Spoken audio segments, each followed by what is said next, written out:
একাত্তরের কথা আসে, স্বাধীনতার কথা আসে, ট্যাগিং করা হয়, এটা আওয়ামী লীগের বয়ান, এটা ভারতের বয়ান। যাই হোক, মঞ্চ একাত্তর নামে একটা প্রতিষ্ঠান, একটা সংগঠন একটা অনুষ্ঠান আয়োজন করেছিল এবং সেখানে একটা নতুন ফেনোমেনন, নতুনও না আসলে, এই ঘটনা আকছার ঘটছে, কিন্তু নতুন এই অর্থে এখানে আসলে আওয়ামী লীগের কেউ ছিল না, কিন্তু সেখানে আওয়ামী লীগের আয়োজনে হয়েছে এই ধরনের একটা ন্যারেটিভ তৈরি করে একটা মবও বলা যাবে না, কারণ এখানে পরিচয় থাকা লোকজন ছিল, এখানে একটা ব্যানার নিয়ে গেছে, এখানে বিএনপির নেতারা ছিল এবং উল্লেখযোগ্য জামায়াতের নেতা ছিলেন। তিনি কি বলেছেন সেগুলো নিয়ে কথা বলবো, কিন্তু এই ধরনের একটা অনুষ্ঠানকে বানচাল করা হয়েছে এবং সেই অনুষ্ঠান থেকে জনাব লতিফ সিদ্দিকী, জনাব হাফিজুর রহমান কার্জন, ঢাকা ইউনিভার্সিটির টিচার, তাদেরকে ডিবি হেফাজতে দিচ্ছে, সাংবাদিক মঞ্জুরুল আলম পান্নাও সম্ভবত তাদের মধ্যে আছেন। আমি এই ভিডিও যখন রেকর্ড করি তখনও কোনো রিপোর্ট দেখিনি যে তারা সেখান থেকে ছাড়া পেয়েছেন কিনা। এটা অনুমান করার কারণ আছে যে তাদেরকে ধরে রাখার মতো কিছু হয়নি, রাদার তাদেরকে নিরাপত্তা দেওয়ার জন্যই হয়তো নিয়ে গেছে। কিন্তু আমি পাল্টা প্রশ্ন করছি, কাকে নেয়ার কথা আর কাকে নেওয়া হচ্ছে? আমার হুমায়ুন আহমেদের একটা গল্পের কাহিনী মনে পড়ে। ওনার একটা ক্যারেক্টার আছে, খুব ছোটোবেলায় পড়েছিলাম, শুভ্র, তাদেরকে জেলে নেওয়া হয়।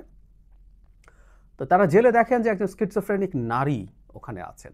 তো ওসিকে জিজ্ঞেস করেন যে এই নারী স্কিজোফ্রেনিক, আমরা যাদেরকে সাধারণ ভাষায় পাগল বলি, উনি জেলে কেন? তো উনি বলছেন যে এই নারী যখন বাইরে থাকে সে রেপড হয়, তাই তাকে জেলে এনে রেখেছি। তো শুভ্ররা খুবই বিদ্রুপের হাসি হেসে বলেন, জেলে যার থাকার কথা ছিল সে না, জেলে রাখছেন তাকে যাকে আপনার সুরক্ষা দেওয়ার কথা ছিল। আমার কাছে একই কথা মনে হলো, এই যে মানুষজন গিয়ে একটা গর্হিত অন্যায় করেছে এই অনুষ্ঠানটাকে পণ্ড করার মাধ্যমে, সেটা পুলিশ ছিল, পুলিশ দেখেছে ওখানে কারা করেছে, ভিডিও আছে, তাদেরকে না ধরে আনা হলো নিরাপত্তার নামেই হয়তো, যারা ওই অনুষ্ঠানে ছিলেন। মানে তাদের অপরাধ কি? আমি অপরাধ একটু পড়ি। ওনারা একটা প্ল্যাটফর্মে অধীনে একটা আলোচনা করতে গেছেন, যেটার হেডলাইন হচ্ছে এরকম, আমাদের মহান স্বাধীনতা যুদ্ধ এবং বাংলাদেশের সংবিধান। মানে এখানে মূল কথাটা যেটা, ৭২-এর সংবিধান ছুঁড়ে ফেলার চেষ্টা হচ্ছে, এটার বিরুদ্ধে। যেন হাফিজুর রহমান কার্জন, আপনারা অনেকেই চেনেন, টিভিতে টকশো করেন, আমি নিজেও ওনার সাথে অনেক টকশো করেছি, তিনি বলছেন আমরা দেখতে পাচ্ছি দেশের সংবিধানকে ছুঁড়ে ফেলার পয়তারা করা হচ্ছে, এর পেছনে রয়েছে জামায়াত শিবির ও জাতীয় নাগরিক পার্টি। অধ্যাপক ইউনূসের নেতৃত্বে তারা মুক্তিযোদ্ধাদের জুতার মালা পরাচ্ছে। মানে ৭২-এর সংবিধান যে এই দুটো সংগঠন ছুঁড়ে ফেলতে চাইছে, ইটস ভেরি অবভিয়াস। আমি নিজে এনসিপির লোকজনের সাথে, জামায়াতের লোকজনের সাথে বসে দেখেছি, তারা নতুন সংবিধান চান। এই যে জামায়াত যে লোয়ার হাউসে প্রপোর্শনাল রিপ্রেজেন্টেশনের কথা বলেন, এটা নতুন সংবিধান ছাড়া হয় না, সুতরাং তারা এটা চাইছেন। সো কার্জন ভুল কি বলেছেন? এবং কেউ যদি মনে করেন ৭২-এর সংবিধানটা থাকা উচিত, এটা তার ডেমোক্রেটিক রাইট। বিএনপিও তো ৭২-এর সংবিধান বা যে সংবিধানটা এখন আছে সেটা পুরো পরিবর্তন, মানে পুরো পুনর্লেখন, মানে গণপরিষদ করে নতুন করে লেখার পরিপন্থী। বিএনপিও চাইছে এই সংবিধানই যেখানে যেখানে অ্যামেন্ডমেন্ট প্রয়োজন সেটা অ্যামেন্ডমেন্ট করবে। এছাড়া এই যখন এই বক্তব্য হচ্ছে তখন জুলাইয়ের যোদ্ধা, মানে এখন জুলাই বললেই সব কিছু জায়েজ করে ফেলা যায়, এবং আমরা প্রায় বলছি যে আমরা নতুন একটা চেতনা ব্যবসা, মানে চেতনা শব্দটারও ডেরোগেশন হয়েছে, কিন্তু চেতনা তারপর থাকুক, কিন্তু চেতনা ব্যবসা, আওয়ামী লীগের সময় যেমন মুক্তিযুদ্ধের চেতনা ব্যবসা হয়েছে, ঠিক একই চেতনা একটা ব্যবসা শুরু হচ্ছে। জুলাই বললেই বাকি সবার বুক বন্ধ করে দেওয়া যায়। এই যে আমি এখন মঞ্চ একাত্তর নিয়ে কথা বলছি, আমি যখন এর আগেও মুক্তিযুদ্ধ নিয়ে কথা বলেছি, এই যারা জুলাইয়ের আলাপ টালাপ করছেন এবং নতুন গজানো, এই জিনিসটা খুবই ইন্টারেস্টিং টু সি। মানে আমরা তো বহু লম্বা সময় ধরে শেখ হাসিনার বিরুদ্ধে অ্যাক্টিভিজম করেছি, তো দেখেছি আসলে কে কি করেছে, সব দেখা আছে। নতুন নতুন অতি বিপ্লবী, সোকল্ড বিপ্লবীরা মাঠে আছে, তারা এখন ঢুকবেন, তারা এসে জুলাইয়ের হাতিয়ার গর্জে উঠুক আরেকবার, লিগ ধর, জেলে ভর, জুলাইয়ের যোদ্ধারা এক হল, লড়াই করো, ইত্যাদি ইত্যাদি বলে তারা সেখানে তীব্র চাপ তৈরি করেন। আমরা একটা ভিডিওতে দেখেছি তাদেরকে ঘিরে তারা স্লোগান দিচ্ছেন।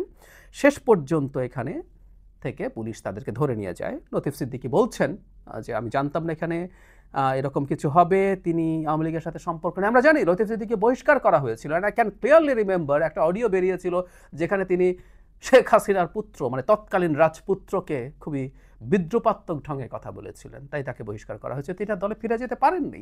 সো উনি আওয়ামী লীগ নন এখন আর। পুলিশে ধরার কারণ মানে বলার ক্ষেত্রে একজন বলছেন, আমরা জুলাই যোদ্ধা, পতিত আওয়ামী লীগ, যুবলীগ, নিশ্চিত ছাত্রলীগের নেতাকর্মীরা জড়ো হয়ে ষড়যন্ত্র করছে, জুলাই যোদ্ধারা বেঁচে থাকতে এমন কিছু মেনে নেব না। মানে এই দায়িত্ব কে দিয়েছে তাকে?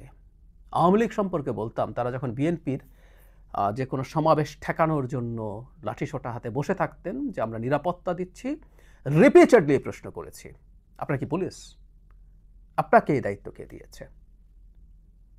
ঠিক একই জিনিস এখন এরা করছেন। আমি বিএনপি বা ছাত্রদলের অনেকে আওয়ামী লীগের মিছিল ছত্রভঙ্গ করে ওকে তাকে ধরে ফেসবুকে স্ট্যাটাস দেওয়ার পর আমি বারবার বলেছি, এটা অন্যায়, এটা করতে পারে না কেউ। আওয়ামী লীগ একটা নিষিদ্ধ সংগঠন, মানে কর্মকাণ্ড নিষিদ্ধ, এখনো সংগঠন হিসেবে নিষিদ্ধ না, ছাত্রলীগ সংগঠন হিসেবে নিষিদ্ধ। কেউ যদি তাদের ব্যানারে কিছু করে থাকে সেটার জন্য পুলিশ আছে, পুলিশের খবর পর্যন্ত দেওয়া যেতে পারে, কিন্তু এই রাইট কারণেই। কিন্তু আমি মনে করি এর পেছনে মূলত অন্য কাজ করেছে, কারণ এখানে একজন জামায়াতের নেতা উপস্থিত ছিলেন, তার বক্তব্যটা একটু পড়ি। ঘটনাস্থলে জুলাই যোদ্ধাদের সঙ্গে আসা পল্টন থানা জামায়াত ইসলামীর নেতা শামীম হোসাইন বলেন, একটি গোষ্ঠী ৭১ ও ২৪কে মুখোমুখি করে ২৪কে প্রশ্নবিদ্ধ করার চেষ্টা করছে। কে কি করছে আমি একটু পরেই বলছি। আমরা মনে করি ৭১ আমাদের ভিত্তি এবং ২৪ আমাদের মুক্তি। এখানে যারা জড়ো হয়েছেন তারা সবাই ২৪-এর খুনের সঙ্গে জড়িত। অনেকের বিরুদ্ধে মামলাও আছে, আমরা আইন হাতে তুলে না নিয়ে পুলিশে সোপর্দ করেছি। উনি প্রথম বাক্যটা খেয়াল করি, একটি গোষ্ঠী ৭১ ও ২৪কে মুখোমুখি করে ২৪কে প্রশ্নবিদ্ধ করার চেষ্টা করছে। না, মুখোমুখি করে ৭১কে প্রশ্নবিদ্ধ করার চেষ্টা করে গোষ্ঠী না, জামাত শিবির। যেহেতু এই মুভমেন্টে